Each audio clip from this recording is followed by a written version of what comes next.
తొక్కిసలాట ఘటనపై CM Revanth assembly ప్రకటన తర్వాత అల్లు అర్జున్ ఇచ్చిన సమాధానంతో వివాదం మరింత ముదురుతోంది. పోలీసులు ఆ రోజు అసలు ఏం జరిగిందో వివరిస్తూ 10 నిమిషాల వీడియో విడుదల చేయడంతో అల్లు ఫ్యాన్స్ షాక్ అయ్యారు. ఒక మహిళ ప్రాణం పోవడానికి, మరొకరు చావు బతుకుల మధ్య ఉండటానికి కారణం హీరో యాటిట్యూడ్ అంటూ సోషల్ మీడియాలోనూ నెటిజన్స్ విమర్శిస్తున్నారు.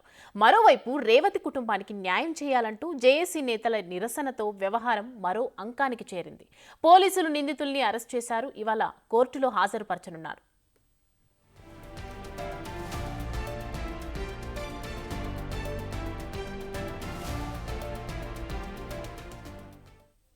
సినీ ప్రముఖుల ఇళ్లపై దాడి ఘటనను ఖండిస్తుంటూ సీఎం రేవంత్ రెడ్డి ట్వీట్ చేశారు.